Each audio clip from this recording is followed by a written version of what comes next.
우리는 이제 전도서 막바지에 거의 도달했습니다. 아직 몇 장이 더 남아있지만 코엘렛이 전도서를 통해서 말하는 핵심 메시지는 이제 거의 다 나왔어요. 지금부터 등장하는 주제들은 사실은 앞에 거의 한 번씩 코엘렛이 다루었던 주제들입니다. 지금부터는 코엘렛이 앞에서 했던 이야기를 조금씩 반복하고 있구나라고 느껴야지 이제까지 설교를 제대로 들은 사람입니다. 목사님 해주시는 설교는 매번 새롭게 다가와요. 설교를 제대로 안 들은 인간들이 하는 말입니다. 코엘렛은 주제를 조금씩 반복하고 있습니다. 오늘은 앞에서 살짝 다루었던 죽음의 문제를 조금 심도 있게 코엘렛이 다루고 있습니다. 그런데 죽음의 문제를 다루고 있는데 재미나게도 이 죽음의 문제의 결론을 코엘렛이 어떻게 맺고 있는가 하면 7절 말씀을 통해서 이렇게 맺고 있습니다. 여러분 우리 7절 말씀 같이 한번 읽어보실까요? 같이 읽겠습니다. 시작. 너는 가서 기쁨으로 내 음식물을 먹고 즐거운 마음으로 내 포도주를 마실지어다. 이는 하나님이 내가 하는 일들을 벌써 기쁘게 받으셨음이니라. 죽음의 문제를 다루면서 그 결론을 이렇게 명랑한 톤으로 맺고 있는 이유가 무엇일까요? 이 7절 말씀이 굉장히 명랑한 결론 같아 보여도 사실은 인간의 연약함과 한계를 통렬히 지적하고 있는 이야기입니다. 네가 할 수 있는 일이 이것 말고 뭐가 더 있느냐? 코엘렛이 이 이야기를 지금 하고 있는 것이라고요. 코엘렛은 이 전도서를 통해 우리 인간이 허무한 존재이며 순간을 살다가 사라질 안개와 같은 존재임을 끊임없이 강조하고 있습니다.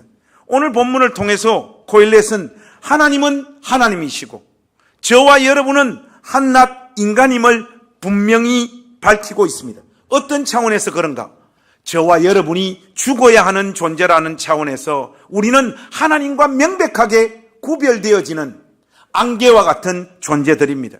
그러므로 코엘렛은 인간들을 향하여 자신의 삶과 인생을 자기의 판단과 노력으로 컨트롤할 수 있다라고 하는 생각을 내려놓아라고 이야기하고 있는 것이고, 자기가 의도하고 생각한 대로 자기 인생이 굴러가지 않더라도 너무 실망하지 말라고 이야기하고 있는 것이고, 아무리 몸부림치고 최선을 다해도 우리가 맛보고 성취할 수 있는 우리의 인생의 열매들은 극히 작다는 것을 이야기하고 있는 것이고, 무엇보다 우리 앞에 벌어질 그 어떤 일도 우리는 예상하거나 알아맞출 수 없는 존재임을 인정하라는 메시지예요. 왜냐고요?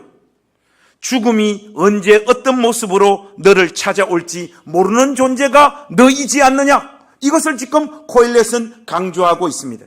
내일 출근하다가 교통사고 나서 죽을 수 있는 존재가 바로 너다. 건강검진 받으러 갔더니 암말기 선고받고 이제 살 수 있는 날은 한 달밖에 안 됩니다.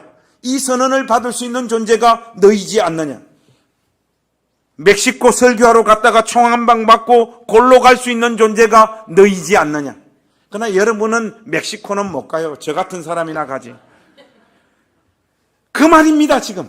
그렇다면 아직 살아서 호흡하고 있는 오늘이라고 하는 이 하루를 선물로 인식하고 누리는 것이 인간에게 최선의 삶이지 않느냐? 코엘렛이 그 말을 하고 있는 것입니다. 코엘렛은 높아진 인간의 마음을 오늘 본문을 통해서 무자비할 정도로 두들겨 패고 있습니다.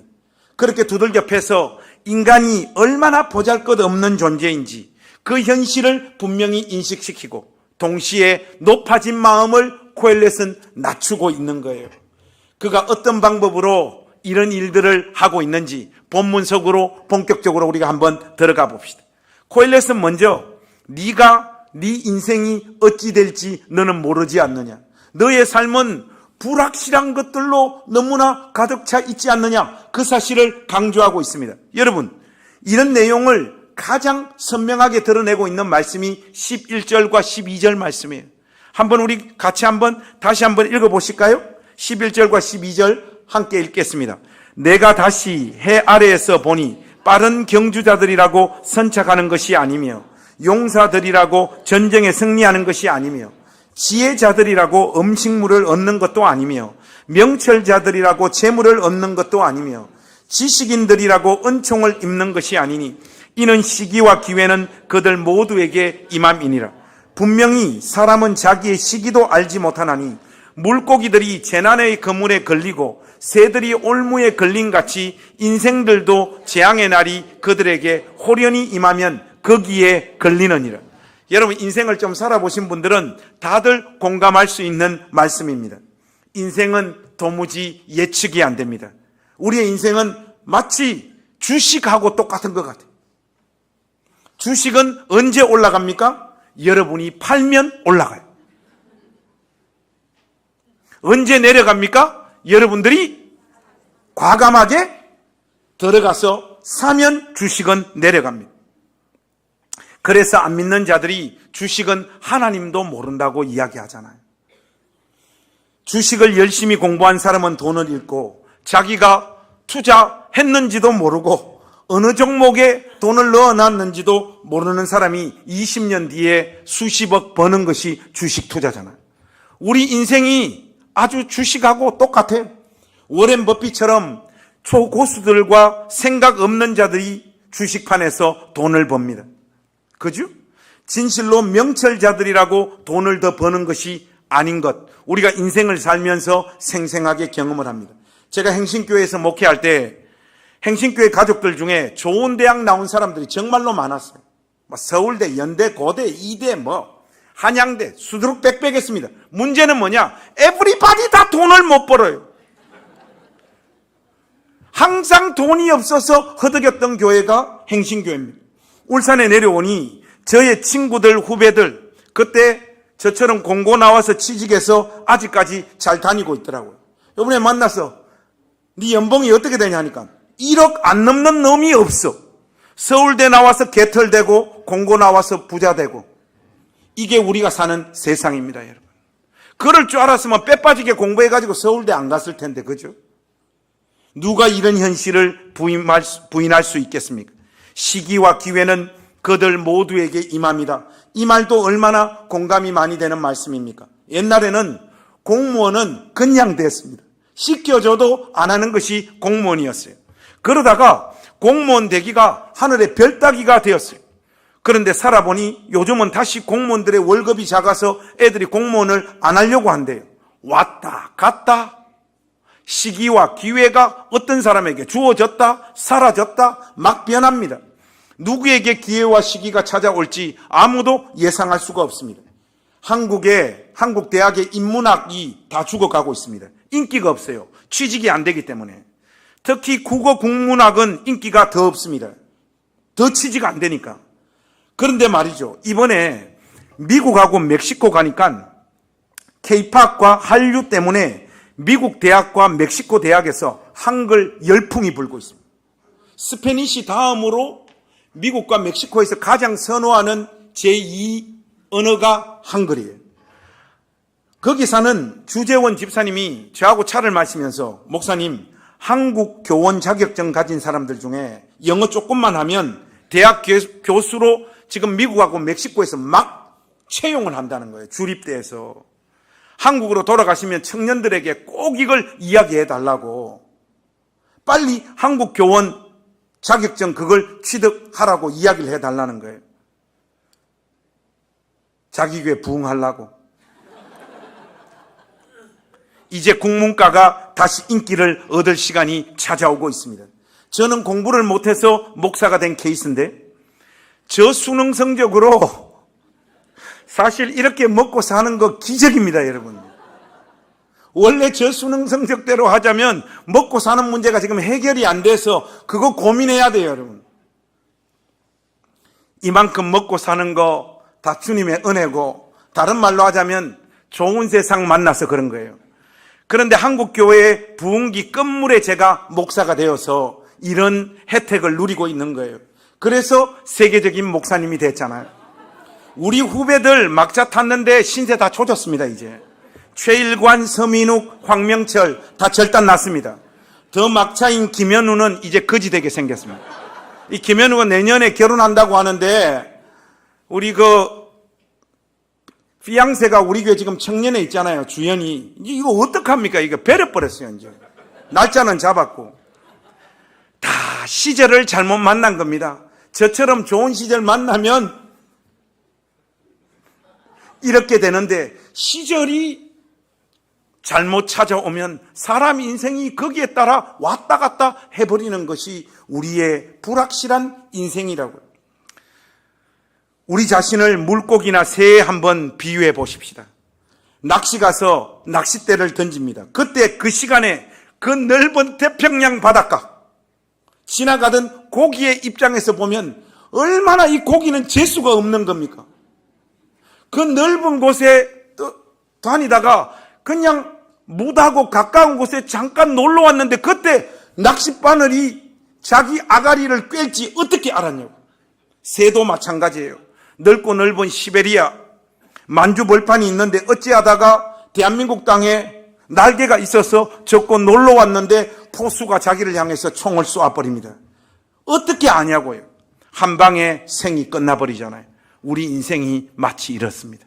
뭔가 하나 확신할 수 있는 것이 없고 자신 있게 말할 수 없는 것이 저와 여러분의 인생입니다.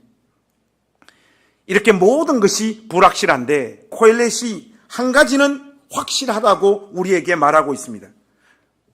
여러분과 제가 죽는다는 거예요. 그런데 이 죽음에는 그 어떤 차별이 없습니다.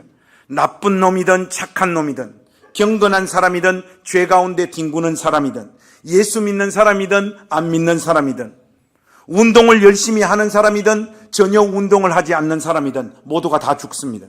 술, 담배를 하는 인간이든 술, 담배를 하지 않는 사람이든 모두가 다 죽습니다. 이런 상황을 코엘렛은 3절에서 이렇게 묘사하고 있습니다. 여러분들 3절 말씀 한번 보세요. 모든 사람의 결국은 일반이라.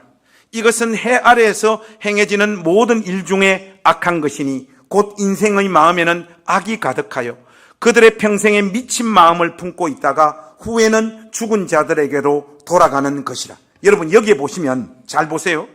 그렇게 모든 종류의 사람들이 다 죽는 것은 모든 일 중의 악한 것이다라고 말하고 있어요. 죽음 그 자체가 악하다고 코엘렛이 말하고 있는 것이 아닙니다. 코엘렛이 말을 하는 핵심적인 메시지가 뭔가 하면 죽음이 사람들에게 임하는 방식이 마음에 들지 않는다는 거예요. 아니 의롭고 진실하게 사는 사람, 부모님에게 효도하는 사람은 성경의 약속대로 좀 오래오래 건강하게 살고 그 반대로 사는 인간들은 일찍 죽거나 비참하게 죽어야지 공평한 삶인데 이런 거하고 상관없이 모든 사람들이 똑같이 죽음을 맞이한다는 거예요. 그거 보니까 짜증 난다는 겁니다. 그 표현을 지금 이렇게 하고 있는 거예요. 실제로 이런 감정을 인생을 조금만 살아보면 다들 느끼니까 인간들이 인간답게 살아야 하는 길을 다 포기하고 막 삽니다.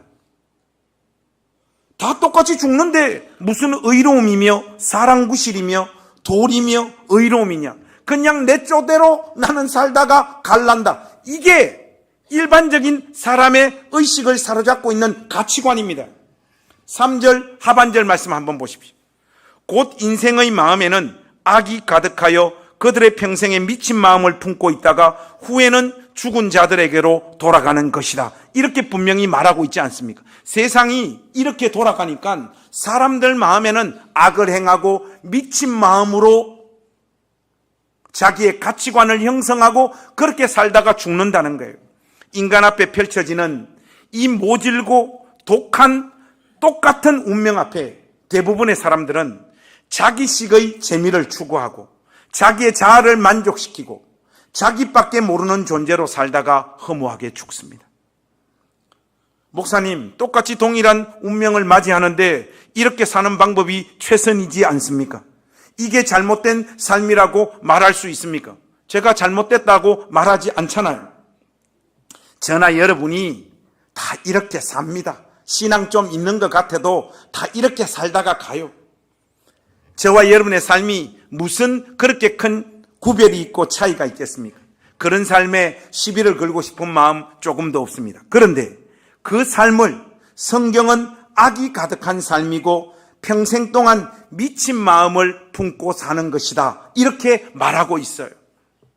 하나님 보실 때 의인이 하나도 없는 거예요. 정말 하나님의 말씀은 너무나 인간들의 상태를 잘 파악하고 있는 것 같습니다. 모두가 다 미친 마음의 상태로 산다는 거예요. 제가 목회를 하면서 느끼고 또 느끼는 것은 저를 비롯한 모든 사람들이 정신병 하나씩은 다 가지고 있구나. 이걸요, 절감하게. 정상만 다를 뿐 다 하나씩 가지고 있습니다. 믿음이 좋아 보이지만 광기를 다 하나씩 안고 산다고요. 여러분, 감추고 있을 뿐이지 살짝 다 보여요. 그런 의미에서 우리 옆 사람에게 인사 한번 합시다. 확인시켜 줍시다. 처음 볼 때부터 네가 좀 이상했다. 그렇게 한마디씩 인사 한마디씩. 이거 중요합니다. 한마디씩 하십시오. 처음 볼 때부터 네가 좀 이상하더라. 한마디씩 하십시오. 특히 남편과 아내에게 하십시오.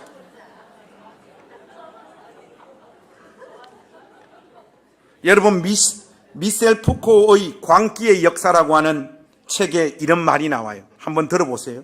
미는 추함을, 부는 빈곤을, 영광은 치욕을, 앓은 무지를 은폐한다. 이런 표현이 나와요. 여러분, 이건 무슨 말입니까?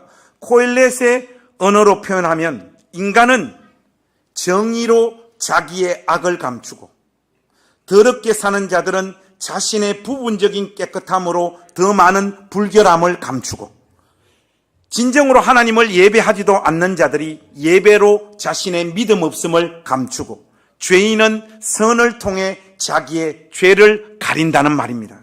쉽게 말해 인간은 겉으로 보면 멀쩡해 보여도 다들 또라이다 이 말이에요. 여러분, 푸코가 이 간단한 말을 어렵게 그렇게 지금 표현하고 있는 겁니다. 그리고 그 삶 끝에 우리는 결국 다 죽습니다. 허무한 저와 여러분의 인생이죠. 우리가 선택할 수 있는 삶의 옵션은 그러므로 얼마나 잘 죽느냐 이것밖에 없어요. 여러분. 그렇다면 여러분, 어떻게 살다가 죽는 것이 잘 죽는 거예요? 우리 아이들 어렸을 때 우리 집 사람이 제발 저보고 하지 말라고 한 짓이 있어요. 그게 뭐냐면, 제가 광기를 하나 가지고 있는 사람인지는 몰라도 저의 마지막 가는 장면에서 가족들이나 특히 우리 애들이 많이 울어줬으면 좋겠더라고요. 그래서 애들 어렸을 때 애들 데리고 죽음 놀이를 참 많이 했어요. 양쪽에 지연이 끼고 아빠는 지금 죽는다 알겠지? 그러니 아빠가 죽었을 때 너희들이 어떻게 해야 되겠어? 많이 울어야 되겠지? 아빠 이제 못 본다? 아빠 이제 진짜 죽는다? 그러면서 겁을 확실하게 주고 아픈 척 하다가 눈을 감았어요. 그러면 애들이 울고불고 난리가 났어요. 아빠 일어나, 빨리 일어나. 지호는 막 저 얼굴 구타하고 뺨도 때리고 지연이는 머리도 뜯고 난리도 아니었어. 그게 그렇게 뿌듯하더라고. 내가 죽을 때 가족들이 이렇게 슬퍼하면서 울겠구나. 그거 생각하니까 너무 행복한 거예요. 여러분, 확실히 또라이 맞죠? 여러분이 이 세상을 떠날 때도 이런 장면들이 연출되어지면 좋겠죠? 찬송가가 울려 퍼지고 가족들, 친구들, 교회 식구들이 다 모여서 돌아가면서 권사님, 집사님, 장로님 사랑합니다. 계셔서 저희들이 행복했습니다. 이 말들을 한마디씩 막 하고 막 울면서 이런 애틋한 분위기가 연출되어지면 좋겠죠? 그렇게만 된다면 그렇게 인생을 마무리하는 거 제법 잘 산 삶이라고 말할 수 있죠. 그런데 코엘렛이 말하는 잘 죽는 삶은 그런 것과 차원이 좀 다릅니다. 선악과를 따먹은 인간들은 마음이 한없이 높아져 있습니다. 천상천하의 유아 독존, 이게 모든 인간들의 마음의 상태예요. 인간은 자기 위에 그 어떤 누구도 두려고 하지 않습니다. 그런 인간의 마음을 분쇄하기 위해 인간의 삶에 하나님께서 두신 것이 죽음이에요. 그가 인생에서 얼마나 큰 성취와 열매를 맺었던, 그의 인격이 얼마나 아름답고 고매하던, 그가 얼마나 대단한 능력을 가졌던 사람인간에 인간은 이 세상의 중심이 아니며 한낱 피조물에 불과하다라고 하는 사실을 오고 오는 모든 인간들에게 확인시키시는 하나님의 고유한 장치가 죽음입니다. 그래서 죽을 때 잘 죽는 것, 그게 뭐냐 하면요, 자신의 자금을 알고 자신의 악함을 알고 자신이 먼지이며 안개임을 알고 죽으면 그것이 잘 죽는 삶이에요. 그리고 사라지면 됩니다, 여러분. 호랑이는 죽어서 가죽을 남기고 사람은 죽어서 이름을 남긴다. 이게 다 비성경적인 말이에요, 여러분. 죽으면 그냥 화장해가지고 다 끄실러 버리면 돼요. 저만 무덤에 묻히면 됩니다. 그냥 저와 여러분은 바람과 함께 사라지면 됩니다. 그게 잘 죽는 거예요. 그런데 이것보다 한 단계 더 위대한 죽음이 있습니다. 그게 뭐냐? 이제까지 살아서 숨 쉴 수 있었다는 것, 감사하고 죽음을 지금 이 순간까지 하나님께서 유예시켜 주신 것, 그 하나님을 찬양하다가 죽는 것, 이게 가장 위대한 죽음이에요. 여러분 모두가 그렇게 죽을 수 있기를 주의 이름으로 축복합니다. 이것보다 더 위대한 믿음도 더 위대한 죽음도 존재하지 않습니다. 하나님 왜 나에게 지금 이 시점에 암을 주십니까? 내가 해야 할 일이 얼마나 많은데 지금 하나님 저를 데려가십니까? 왜 내가 뭐 했다고 이런 가혹한 현실을 주시냐? 이런 인간들이 최악들입니다. 그것은 돈 빌려가서 안 갚는 사람에게 폐악질을 하는 것과 똑같아요. 하나님은 우리에게 삶이라고 하는 이것을 빚지고 계신 분이 아니세요. 이 삶이 우리 것인데 그것을 하나님께서 지금 빼앗아 가시는 것이 아니라 우리 삶의 주인이신 하나님께서 그분의 지혜와 판단 가운데 가장 적절한 순간 주인으로서의 그분의 권한을 우리 삶 가운데 행사하는 것, 그것이 저와 여러분의 죽음입니다.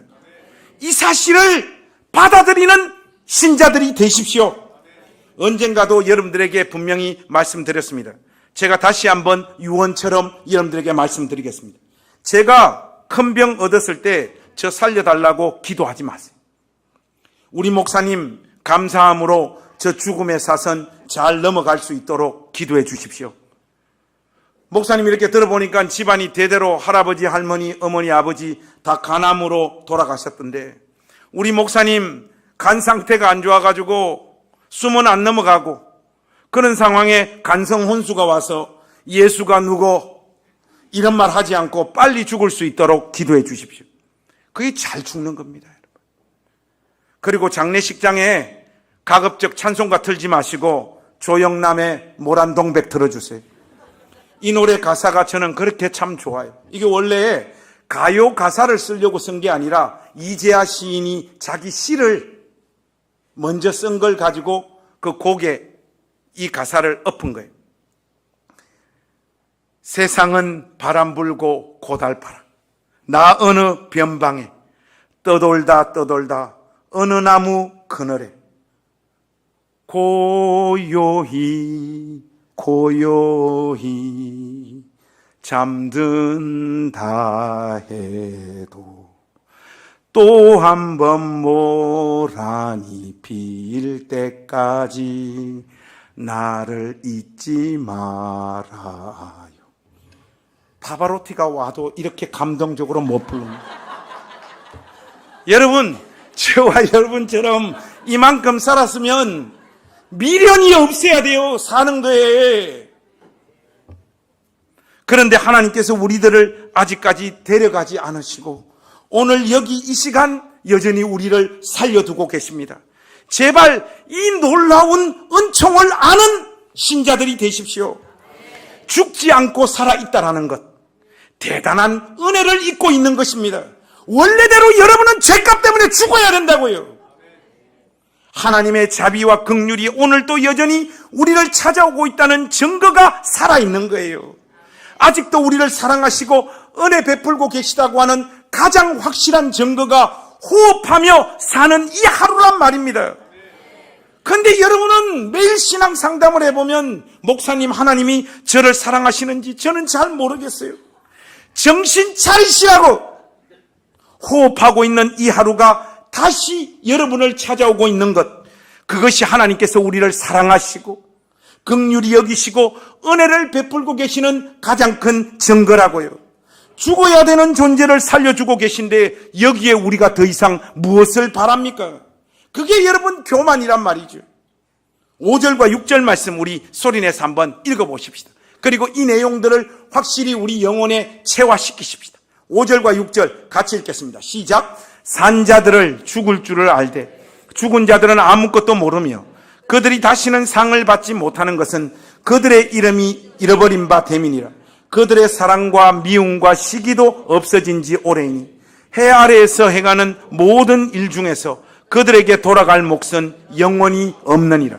여러분 5절과 6절 말씀을요 좀 극단적으로 이야기하자면 죽어버린 삶보다는 살아서 누군가를 미워하고 욕하고 비난하고 시기하고 질투하는 삶이 그래도 더 낫다는 이야기예요. 여러분 이런 것도 해봐야 돼요. 뭐 교회가 첫날 만날 당위적인 이야기만 하면 뭐합니까? 그게 율법주의 초기 정상이에요. 여러분 첫날 만날 사랑하고 섬기고 그게 됩니까? 살면서 누군가를 미워하기도 하고 시기하기도 하고 질투하기도 하고 그렇게 살아봐야죠. 그래야지 자기가 하나님 앞에서 죄인인가를 압니다.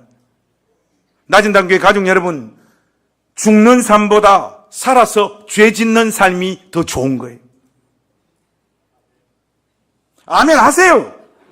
왜냐하면 그 사람에게는 여전히 회개의 기회가 주어지고 있잖아요. 죽고 나면 회개의 기회도 없습니다. 그만큼 우리가 살아있다는 것이 우리를 향해 베푸시는 하나님의 큰 은총입니다.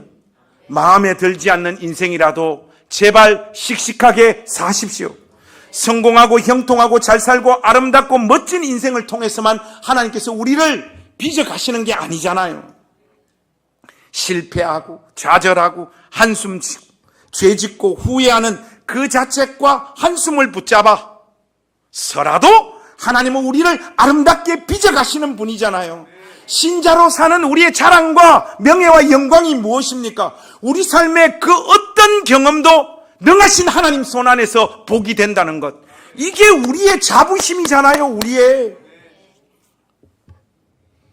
그런데 말이죠. 사는 동안 불확실한 삶이 펼쳐지고 죽는 것은 누구에게나 확정적인 이 현실에서 그리스도가 없는 자들은 먹고 마시고 누리고 즐기는 것 이외에 그들은 그 어떤 대안도 가지지 못합니다.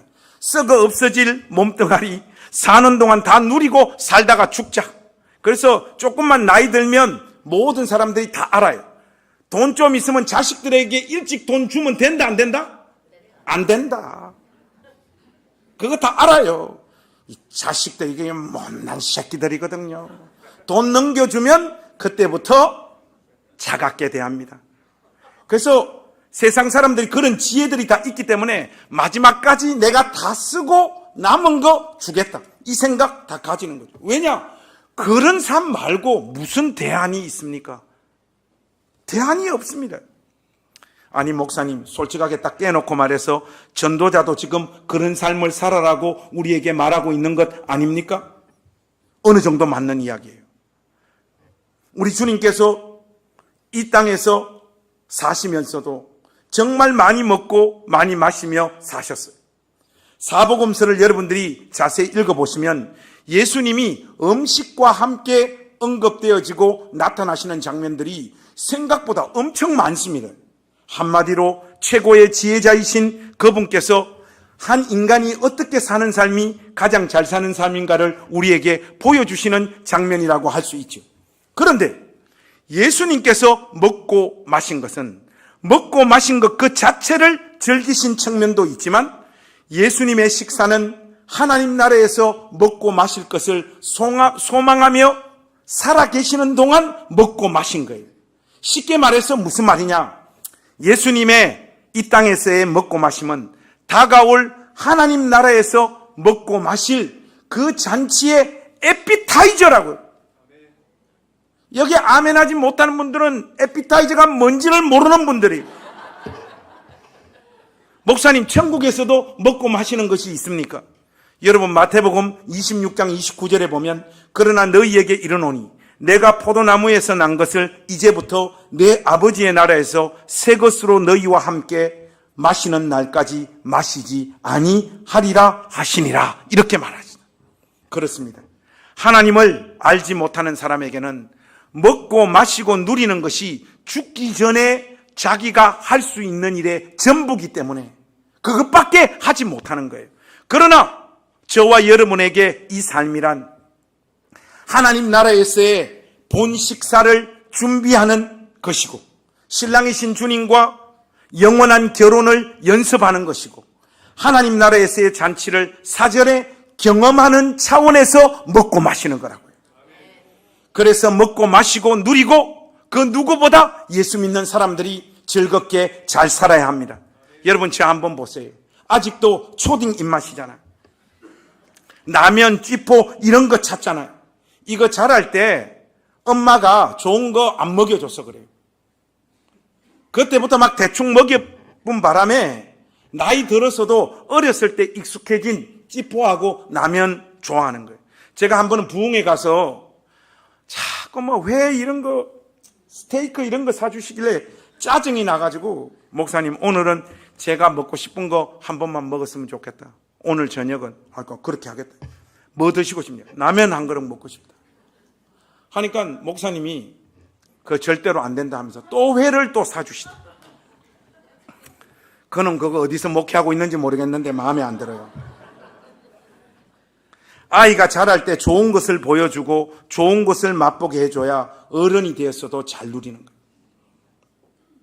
진심 저는 라면 먹을래, 스테이크 먹을래 하면 100% 라면 먹습니다. 이 바보라서 그런 거예요. 음식. 제가 캐나다 로키의 그 밴프 지역에 있는 교회 부흥회 인도하러 갔던 적이 있어요. 그리고 목사님, 당연히 밴프에 오셨으니까 로키 한번 보셔야 됩니다. 해서 저를 로키 그 산을 데리고 왔어요. 그걸 딱 보고 제가 내뱉었던 말에 목사님이 상처를 받았는지 굉장히 놀라시더라고요. 와, 목사님 산이 크네요. 목사님, 정녕 느껴지는 게 그것밖에 없습니다. 아니, 큰 산 보고 큰 산이라고 하는데 뭐 이게 다 깨져버린 거예요, 여러분. 그러니까 아이들이 성장할 때 좋은 음식도 먹여주고 분위기 좋은 데 데리고 가서 그 문화도 익히게 해주고 또 좋은 곳에 가서 향유하고 그렇게 아이들을 잘 키워야 됩니다. 그런 애들이 커서 좋은 것도 먹을 줄 알고 자기 삶도 누릴 줄 아는 거예요. 얼마 전에 돌아가신 하나님의 모략이라고 하는 책으로 굉장히 유명한 달라스 윌라드 목사님이죠. 우리 침례교 목사님인데 이분하고 나니아 연대기 기타 여러 가지 책으로 유명한 C.S. 루이스, 이 두 사람의 사상을 이렇게 한번 들여다보면 이 두 사람이 공통적으로 강조하고 있는 내용이 하나 있어요. 그게 뭐냐? 이 땅에서의 삶과 죽음 이후에 우리 앞에 다가올 하나님 나라가 연속성을 지닌다는 것. 이걸 이 두 사람이 공통적으로 강조했어요. 무슨 말이냐? 여기 이 땅에서의 빚어진 그 모습으로 우리는 하나님 나라로 입성하고 빚어진 그 모습만큼 천국에서의 삶을 시작하고 누린다는 말이에요. 이 말이. 저는 C.S. 루이스와 달라스 윌라드보다 더 높이 올라가 있는 목사이기 때문에 이 두 인간의 이런 주장에 대해서 저는 동의하지 않는 편입니다. 그런데 좀 들어보면 꽤 설득력 있는 이야기예요. 이러나 저러나 여러분, 분명한 것은 뭐냐? 신자에게 있어서 인생이란 더 깊고 더 큰 세상, 더 영광스럽고 아름다운 곳으로 들어가기 위해 우리 삶을 연습하는 시간이 저와 여러분의 인생입니다. 그러니 제발 살아있는 오늘 이 하루를 허무하게 재미없게 살지 마십시오. 코엘렛이 결론으로 우리에게 하고 있는 말씀이 7절에서 9절 말씀입니다. 여러분들 오늘 이 말씀 우리 결론으로 우리 마음 가운데 담기를 원합니다. 여러분들 7절에서 9절 우리 크게 한번 다 같이 읽겠습니다. 시작. 너는 가서 기쁨으로 내 음식물을 먹고 즐거운 마음으로 내 포도주를 마실지어다. 이는 하나님이 내가 하는 일들을 벌써 기쁘게 받으셨음이니라. 내 의복을 항상 희게 하며 내 머리 향기름을 거치지 아니하도록 할지니라. 내 헛된 평생의 모든 날 곧 하나님이 해 아래에서 내게 주신 모든 헛된 날에 내가 사랑하는 아내와 함께 즐겁게 살지어다. 그것이 내가 평생에 해 아래에서 수고하고 얻은 내 몫이니라. 이것보다 더 아름답고 복되고 하나님 앞에서 믿음으로 제대로 사는 삶이 없습니다, 여러분. 교회 안에 어떤 사람들 보면 무슨 이야기를 해도 노상 교회 이야기, 하나님 이야기, 성경 이야기밖에 안 해요. 여러분, 이거 믿음 좋은 게 아닙니다. 이거 종교 중독이야, 이거. 이거 여러분, 결코 믿음 좋은 것도 아니고 제대로 신앙생활 하는 거 아니에요. 여러분, 한번 생각해 보세요. 우리 자녀들이 하루 종일 부모님만 생각하고 하루를 보낸다고 생각을 해보세요. 이거 애가 지금 문제가 많은 겁니다, 이거. 정상적인 애들은 그렇게 안 해요. 깐난장이 애들이 엄마 치맛자락 붙들고 하루 종일 따라다니고 엄마 하루 종일 생각하는 거지. 성숙하고 장성한 자녀는 여자친구 생각을 합니다. 그리고 손흥민 경기가 몇 시에 하는지 거기에 마음이 가 있습니다. 그리고 게임 한 판 할 생각을 합니다. 자기 미래에 대해서 걱정하고 전전긍긍하면서 나는 어떻게 살아야 될까를 고민합니다. 여러분, 이게 정상적인 자녀의 모습이에요. 인생은 신앙생활보다 훨씬 더 크고 중요합니다. 신앙생활로 여러분의 전 인생을 때우려고 하지 마십시오. 여러분 인생을 생각했을 때 교회 안에서 보냈던 어떤 시간들, 그걸로 가득 찬 거, 그 좋은 믿음 아니에요. 자기 인생에 허락된 삶을 절반밖에 살지 못하는 가련한 인생입니다. 여러분, 제가 지금 무슨 말을 지금 하고 있습니까? 교회 좀 그만 오라는 말이잖아요. 기도, 예배, 성경, 선교, 찬양 다 좋아요. 해야죠, 여러분. 우리가 마음을 담아서 해야죠. 그러나 제발 그것보다 더 큰 여러분의 삶과 인생을 사십시오. 그런데 자신의 행실을 하나님께서 어떻게 보실까? 이런 행동을 하나님께서 기뻐하실까? 자기 검열을 신앙생활로 착각하는 분들이 예배당 안에는 너무 많아요.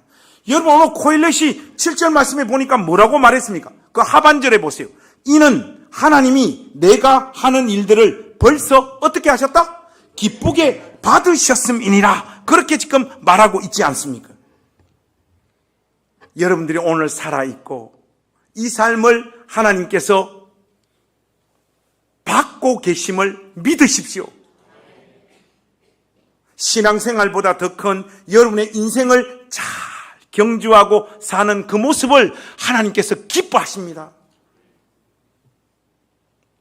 제발 물어도 답도 없는 이야기를 계속해서 좀 반복하지 마시라고. 목사님, 내가 이렇게 사는데도 하나님이 나를 괜찮게 보실까요?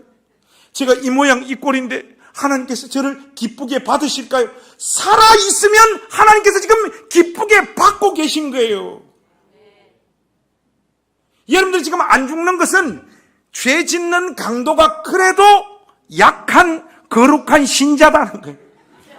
죽고 싶으면 화끈하게 죄 지어버려요. 더 하나님께서 오늘 여러분 머리 위에 번개를 내리 꽂아 주실 거예요.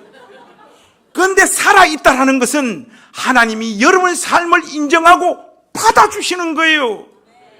제발 이것보다 여러분들 더 잘 살아야 된다, 더 경건하게 살아야 된다, 이런 것에 시달리지 마시라고요. 주일날 뭐 교회는 아무나 옵니까? 이 추운 날 믿음이 좋아야 가능한 거예요. 여러분 자신에 대해서 자신감 가지는 복된 주일 될 수 있기를 바랍니다. 근데 자꾸 자기 검열을 신앙생활로 착각하는 분들이 너무 많아요.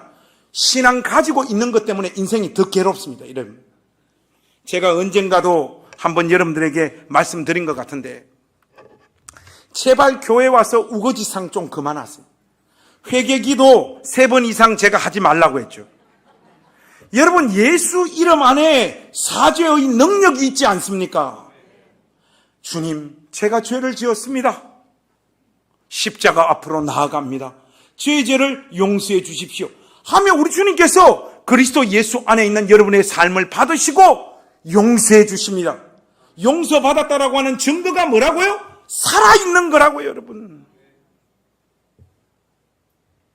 그런데 자꾸 죄책감에 회개한 걸 또 회개하고 회개한 걸 또 회개합니다. 여러분, 이게 뭐냐? 여러분, 요즘은 목욕탕 잘 안 가는데 옛날에 목욕탕 가면 때 쑥은 그 이태리 타올로 때를 벗기잖아요. 때를 벗기라고 준 이태리 타올을 가지고 살키를 벗겨버려요. 때만 벗기시라고. 무슨 기독교 신앙으로 자기를 그렇게 못 살게 굴어요? 회개하고 또 회개하고 울고 또 울고. 정신병입니다, 여러분. 그거 절대로 믿음 좋은 거 아니에요, 여러분. 무슨 신앙생활이 자기 검열과 점검밖에 없습니까? 그거 여러분 정상 아닙니다. 이런 사람들은 하나님께 인정을 받기 위해서 한평생 눌려서 살아요. 제가 단호하게 말씀드리겠습니다. 제가 부흥사들 별로 안 좋아하는데 오늘은 부흥사 모드 한번 해야 될 것 같아요. 제발 그 삶에서 빠져나오십시오. 삶에 눌리지 마시고 삶을 누리는 사람이 되십시오. 제가 설교 원고 쓰다가 저 손에 영이 임한 느낌을 받은 문장이 이 문장이에요. 삶에 눌리지 마시고 삶을 누리는 낮은당 교회 가족들이 되십시오. 분명히 이 설교 듣는 어떤 목사 이거 듣고 뺏겨가 그대로 할 것 같아요. 여러분, 오늘부터 유튜브를 잘 감시해 주셔서 표절하는 인간 저한테 알려주시면 제가 그에게 협박해서 지적재산권 받아내서 맛있는 거 먹으러 가십시오. 우리는 하나님의 인정을 이미 받았기 때문에 먹고 마시며 이 삶을 살고 있는 거예요. 하나님의 인정을 더 받을 필요가 없습니다. 우리는 먹고 마시고 감사하는 자리로 부름받은 사람들이지 우리 자신의 내면을 철저하게 검열하면서 사는 사람들이 아니에요. 하나님 앞에 더 많은 인정을 받기 위해서 제발 몸부림치지 마십시오. 유진 피터슨 목사님이 전도서 9장 7절 말씀을 아주 인상적으로 잘 번역했더라고요. 여러분 한번 들어보세요. 인생을 즐기라. 기쁨으로 떡을 먹고 즐거운 마음으로 포도주를 마시라. 정말이다. 하나님은 여러분이 즐거워하는 것을 기뻐하신다. 저는 다른 번역은 저도 이 정도로 할 수 있을 것 같은데, 정말 이 마지막 번역은 기가 막힌 번역이에요. 하나님은 여러분이 즐거워하는 것을 기뻐하신다. 여러분, 하나님을 가장 기쁘시게 하는 것이 뭐냐? 즐겁게 먹고 마시고 자기 삶을 사는 거예요. 한 끼의 식사라도 맛있게 하십시오. 언양 불고기를 드시고 문수로에 있는 수양 중국집에 가셔서 짜장면을 한번 드셔보십시오. 그 집 짜장면이 죽여줍니다. 삼산동에 있는 까사레지나 이 집도 유명한 맛집입니다. 가십시오. 기쁜 마음으로 먹고 마십시오. 제가 왜 수양과 까사레지나를 이 복된 주일날 언급하느냐? 뭔가 사줄 것 같죠, 제가? 주일날은 영업을 안 합니다.